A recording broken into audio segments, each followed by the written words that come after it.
Hello നമസ്കാരം, ഞാൻ doctor Amrita. രാത്രിയിൽ മൂത്രമൊഴിക്കാൻ വേണ്ടി പല പ്രാവശ്യം എഴുന്നേക്കേണ്ടി വരുന്ന ചിലവരൊക്കെ ഉണ്ട്. അവർക്ക് വേണ്ടിയിട്ടുള്ളതാണ് ഇന്നത്തെ ഒരു വീഡിയോ. എന്തുകൊണ്ടാണ് ഇങ്ങനെ വരുന്നത്, അതുപോലെ തന്നെ ഇതെങ്ങനെ നമുക്കൊരു ഹോം റെമഡിയിൽ, വളരെ സിമ്പിളായിട്ടുള്ള ഒരു ഹോം റെമഡിയിൽ നമുക്കിതെങ്ങനെ പരിഹരിക്കാം, അതുപോലെ തന്നെ ഇതിന് എഫക്റ്റീവായിട്ടുള്ള ഒരു ആയുർവേദ മരുന്ന് കൂടെ ഞാൻ ഇന്നത്തെ വീഡിയോയിൽ പരിചയപ്പെടുത്തുന്നുണ്ട്. അപ്പോൾ വീഡിയോ മുഴുവനായിട്ട് കാണാൻ ശ്രമിക്കാം. അപ്പോൾ ആദ്യമായിട്ട് നമ്മൾ ഇങ്ങനെ രാത്രിയിൽ ഒരുപാട് തവണ മൂത്രമൊഴിക്കാൻ വേണ്ടി എഴുന്നേക്കേണ്ട അവസ്ഥ വരാറുണ്ട്. അതിനുള്ള കുറേ കാരണങ്ങളുണ്ട്. അതിലൊരു കാരണം എന്ന് പറയുന്നത് നമ്മുടെ ഫ്ലൂയിഡ് ഇൻടേക്ക് വളരെ സിമ്പിളായിട്ട് ഒരുപാട് നമ്മൾ വെള്ളം കുടിക്കുന്നത് മൂലം തന്നെയാണ്. അങ്ങനെ ചിലപ്പോൾ വരാം. അതുപോലെ തന്നെ കൂടുതലായിട്ടുള്ള ചായ, കോഫി, അതുപോലെ ആൽക്കഹോൾ, ഇതിൻ്റെയൊക്കെ ഉപയോഗം മൂലം നമുക്കിതുപോലെ വരാറുണ്ട്. വെള്ളം കുടിക്കുമ്പോൾ നമ്മൾ ശ്രദ്ധിക്കേണ്ട കാര്യം എന്ന് പറഞ്ഞാൽ നമ്മൾ വളരെ കുറച്ച് അറ്റ് എ ടൈം കുറച്ച് മാത്രം കഴിക്കാൻ വേണ്ടി ശ്രദ്ധിക്കുക. ഒരുപാട് ഒന്നിച്ച് കഴിക്കാതെ മെല്ലെ മെല്ലെയായിട്ട് കുറച്ച് കഴിക്കാൻ വേണ്ടിയിട്ട് ശ്രദ്ധിക്കുക. അതുപോലെ തന്നെ ഒരു 4 മണിയൊക്കെ കഴിഞ്ഞ് കഴിയുമ്പോൾ ഒരുപാടുള്ള വെള്ളത്തിൻ്റെ ഉപയോഗം കുറക്കുക, കുറച്ച് മാത്രം കുടിക്കുക. അത് കോഫിയുടെ ഉപയോഗവും അതുപോലെ തന്നെ ആൽക്കഹോളിൻ്റെ ഉപയോഗവും ഈ സമയം കഴിഞ്ഞിട്ട് കുറക്കുന്നതാണ് നല്ലത്. അങ്ങനെ ആകുമ്പോൾ നമുക്ക് ആ രാത്രിയിൽ ഒരുപാട് തവണ എഴുന്നേൽക്കേണ്ടത് അവോയ്ഡ് ചെയ്യാൻ പറ്റും.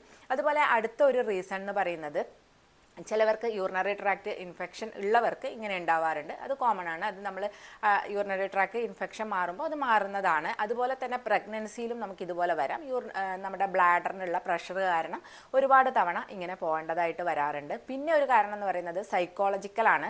അതായത് നമുക്ക് സ്ട്രെസ്സ് അല്ലെങ്കിൽ ആങ്സൈറ്റി പോലുള്ള പ്രശ്നങ്ങൾ ഉണ്ടെങ്കിലും ഇതുപോലുള്ള പ്രശ്നം ഉണ്ടാവാറുണ്ട്. അപ്പോൾ ഇങ്ങനെ സൈക്കോളജിക്കലായിട്ടുള്ള ഈ ഒരു പ്രശ്നം പരിഹരിക്കാൻ വേണ്ടിയിട്ട് നമുക്ക് നമ്മുടെ ഒരു ബ്രീത്തിങ് എക്സസൈസ് ആയിരിക്കും ഏറ്റവും നന്നായിട്ട് വർക്കാവുക. അങ്ങനെയുള്ളവർക്ക് നമുക്ക് കിടക്കുന്നതിന് മുമ്പ് ഇതുപോലുള്ള ഒന്ന് റിലാക്സ് ആവാൻ വേണ്ടിയിട്ടുള്ള ബ്രീത്തിങ് എക്സസൈസോ അല്ലെങ്കിൽ എന്തെങ്കിലും മെഡിറ്റേഷൻ പോലുള്ള കാര്യങ്ങളോ ചെയ്ത് കിടക്കുകയാണെങ്കിൽ കുറച്ചുകൂടെ നല്ലതായിരിക്കും. പിന്നെ ഒരു റീസൺ എന്ന് പറയുന്നത് വീക്കായിട്ടുള്ള നമ്മുടെ യൂറിനറി ബ്ലാഡറാണ്. യൂറിനറി ബ്ലാഡറിൻ്റെ മസിൽസൊക്കെ വീക്ക് ആവുന്ന സമയത്ത് ഇതുപോലെ നമുക്ക് ഒരുപാട് സമയം നമുക്ക് യൂറിൻ ഹോൾഡ് ചെയ്ത് നിർത്താൻ പറ്റാത്ത അവസ്ഥ വരും. അപ്പോൾ അങ്ങനെയുള്ളവർ, തൈറോയിഡ് ഉള്ളവർക്ക് അല്ലെങ്കിൽ ഡയബറ്റീസ് ഉള്ളവർക്കും ഇതുപോലെ യൂറിനറി ബ്ലാഡർ വീക്ക് ആവാനുള്ള സാധ്യതയുണ്ട്. ഡയബറ്റീസ് ഉള്ളവരാണെങ്കിൽ അത് മെഡിസിൻ കൊണ്ട് കൺട്രോൾ ചെയ്യേണ്ടതാണ്. അതുപോലെ തന്നെ ഇതല്ലാതെ നമുക്ക് വരുന്ന ഒരു പ്രശ്നം എന്ന് പറയുന്നത് ഒരു ഏജൊക്കെ ആകുമ്പം എൻലാർജ് ആയിട്ടുള്ള പ്രോസ്റ്റേറ്റ് മൂലം ഇത് വരാറുണ്ട്. ഏജ് ആകുമ്പോൾ സാധാരണ പ്രോസ്റ്റേറ്റ് എൻലാർജ്മെൻറ്റ് കാണാറുണ്ട്. അങ്ങനെയുള്ള ഒരു കാരണം കൊണ്ട് വരാം. അതല്ല സ്ത്രീകളിലാണെങ്കിൽ ഏജ് കൂടുന്തോറും പെൽവിക് മസിൽസ് വളരെ വീക്കാവുന്നത് മൂലവും ഈ ഒരു പ്രശ്നം വരാറുണ്ട്. ഈ പെൽവിക് മസിൽസിനൊക്കെ നമുക്ക് ഒരുപാട് ടൈറ്റ് ചെയ്യാനുള്ള എക്സസൈസ് ഒക്കെ നമുക്ക് ചെയ്യാവുന്നതാണ്. അതുപോലെ തന്നെ എൻലാർജ്ഡ് പ്രോസ്റ്റേറ്റ് ഉള്ളവർക്കും അതുപോലെ വീക്കായിട്ടുള്ള യൂറിനറി ബ്ലാഡർ ഉള്ളവർക്കും ചെയ്യാൻ പറ്റിയിട്ടുള്ള ഒരു കാര്യം എന്ന് പറയുന്നത് ആയുർവേദത്തിലുള്ള വരുണ എന്ന് പറയുന്ന ഡ്രഗാണ്. വരുണ എന്ന് പറയുന്നത് നീർമാതളം മലയാളത്തിൽ പറയും. ഈ ഒരു വരുണയുടെ തൊലിയാണ് നമ്മൾ യൂസ് ചെയ്യുന്നത്. ഇത് നമുക്ക് ഈ ഒരു പ്രശ്നമുള്ളവർക്ക് നമുക്ക് ഒരു ടീസ്പൂൺ, അതായത് ഒരു 3 മുതൽ ഒരു 6 ഗ്രാം വരെ നമുക്ക് ഒരു സമയം ഡോസായിട്ട് ഉപയോഗിക്കാവുന്നതാണ്. ഇത് രാവിലെയും വൈകുന്നേരവും നിങ്ങൾക്ക് ഉപയോഗിക്കാം. 1 ടീസ്പൂൺ മാത്രം ഉപയോഗിക്കുക. പൊടിയാണ് ഉപയോഗിക്കുന്നതെങ്കിൽ 1 സ്പൂൺ മാത്രം ഉപയോഗിക്കുക. ഇളം ചൂടുവെള്ളത്തിൽ മിക്സ് ചെയ്തിട്ട് കഴിക്കാവുന്നതാണ്. രാവിലെ വെറും വയറ്റിൽ കഴിക്കുക. അതുപോലെ തന്നെ രാത്രി കിടക്കുമ്പോൾ വെറും വയറ്റിൽ കഴിക്കാൻ വേണ്ടി ശ്രദ്ധിക്കുക. അപ്പോൾ ഈ ഒരു കാര്യം ഈ യൂറിനറി ബ്ലാഡറിൻ്റെ മസിൽസിനെ നല്ല സ്ട്രെങ്തൻ ചെയ്യാനും അതുപോലെ എൻലാർജ്ഡ് പ്രോസ്റ്റേറ്റ് ഉണ്ടെങ്കിൽ അത് കുറക്കാനും സഹായിക്കുന്നതാണ്.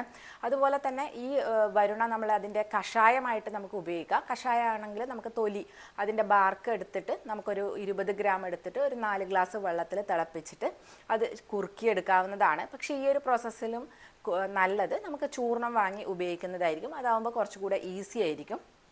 അപ്പോൾ ഇതുപോലെ ചെയ്യാം. അടുത്തതെന്ന് പറയുന്നത് വളരെ സിമ്പിളായിട്ടുള്ള ഒരു ഹോം റെമഡിയാണ്. നമുക്ക് വീട്ടിൽ അവൈലബിൾ ആയിട്ടുള്ള സാധനങ്ങൾ കൊണ്ട് തന്നെ ഉണ്ടാക്കാൻ പറ്റും. ഇതിന് വേണ്ട മെയിൻ ഇൻഗ്രീഡിയൻ്റ് എന്ന് പറയുന്നത് പഴവും അതുപോലെ തന്നെ നെല്ലിക്കയാണ്. നെല്ലിക്ക നമ്മുടെ ബ്ലാഡറിൻ്റെ മസിൽസ് സ്ട്രെങ്തൻ ചെയ്യാനും അതുപോലെ ബ്ലാഡർ ക്ലെൻസ് ചെയ്യാനും ഒക്കെ സഹായിക്കുന്നതാണ്. ഈ പഴത്തിനും ഇതേ ഒരു പ്രോപ്പർട്ടിയാണുള്ളത്. അതുകൊണ്ട് തന്നെ ഈ നെല്ലിക്ക എടുക്കുക. നമുക്ക് ഒരു പ്രാവശ്യം തയ്യാറാക്കാൻ വേണ്ടിയിട്ട് ഒരു നെല്ലിക്കയെ ആവശ്യമായിട്ടുള്ളൂ. അപ്പോൾ ഒരു നെല്ലിക്കയുടെ ജ്യൂസ് എടുക്കുക. അതിലോട്ട് ഒരു ടീസ്പൂൺ അല്ലെങ്കിൽ ഒരു 1/2 ടീസ്പൂൺ മതി, 1/2 ടീസ്പൂൺ ജാഗറി അല്ലെങ്കിൽ എന്താ പറയുക, ശർക്കര അല്ലെങ്കിൽ നിങ്ങൾക്ക് കൽക്കണ്ടമാണെങ്കിൽ കൽക്കണ്ട യൂസ് ചെയ്യാം. ഒരു 1/2 ടീസ്പൂൺ ഇടുക. അപ്പോൾ ഇത് രണ്ടും നന്നായിട്ട് മിക്സ് ചെയ്തതിന് ശേഷം അതിലോട്ട് പഴം ഇടുക, പഴം മുറിച്ചിടുക. അതിൻ്റെ മുകളിലേക്ക് ഒരു 1/2 ടീസ്പൂൺ തേൻ കൂടെ ചേർത്തിട്ട് ഇത് കഴിക്കാവുന്നതാണ്. ഇത് 2 നേരം കഴിക്കാം, 2 നേരം, ഒന്ന് രാവിലെ അല്ലെങ്കിൽ രാത്രി കഴിക്കാം. അതല്ല നിങ്ങൾക്ക് ഒരുപാട് ബുദ്ധിമുട്ട് അനുഭവപ്പെടുന്നവരാണെങ്കിൽ ആദ്യത്തെ പ്രാവശ്യങ്ങളൊക്കെ ഇത് ഉപയോഗിക്കുമ്പോൾ ഒരു 4 പ്രാവശ്യം വരെ ഡെയിലി ഉപയോഗിക്കാവുന്നതാണ്. ഒരു പ്രാവശ്യത്തെ ഡോസാണ് ഞാൻ ഇപ്പോൾ പറഞ്ഞത്. ഒരു നെല്ലിക്ക ഒരു പഴം ചേർത്തിട്ട് കഴിക്കാവുന്നത്. അങ്ങനെ നിങ്ങൾക്ക് 4 നെല്ലിക്ക വരെ ഒരു ദിവസം കഴിക്കാം ആദ്യം. പിന്നെ മെല്ലെ മെല്ലെ കുറച്ച് കൊണ്ടുവന്നാൽ മതി. അപ്പോൾ അധികമൊന്നുമില്ല, 1-2 പ്രാവശ്യമൊക്കെ രാത്രി എഴുന്നേക്കേണ്ടി വരുന്നുള്ളൂ എന്നുള്ളവരാണെങ്കിൽ ഒരു 2 പ്രാവശ്യമൊക്കെ കഴിച്ചാൽ മതിയാവും. രാവിലെയും രാത്രിയും കഴിച്ചാൽ മതിയാവും.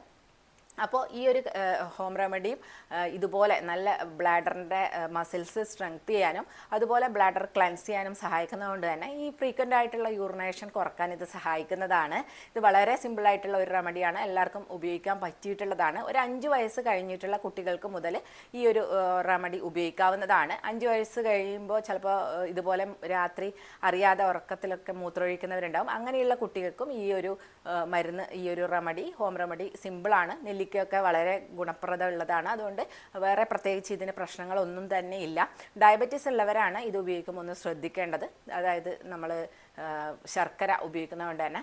അതല്ലാതെ മറ്റെല്ലാവർക്കും ഇത് ഉപയോഗിക്കാൻ പറ്റിയിട്ടുള്ളത് തന്നെയാണ്. അപ്പോൾ ഇത് നിങ്ങളൊന്ന് ട്രൈ ചെയ്ത് നോക്കുക. ഈ ഒരു വീഡിയോ നിങ്ങൾക്ക് എല്ലാവർക്കും യൂസ്ഫുൾ ആയെന്ന് വിശ്വസിക്കുന്നു. അപ്പോൾ നമുക്ക് നെക്സ്റ്റ് ഒരു വീഡിയോയിൽ കാണാം. താങ്ക്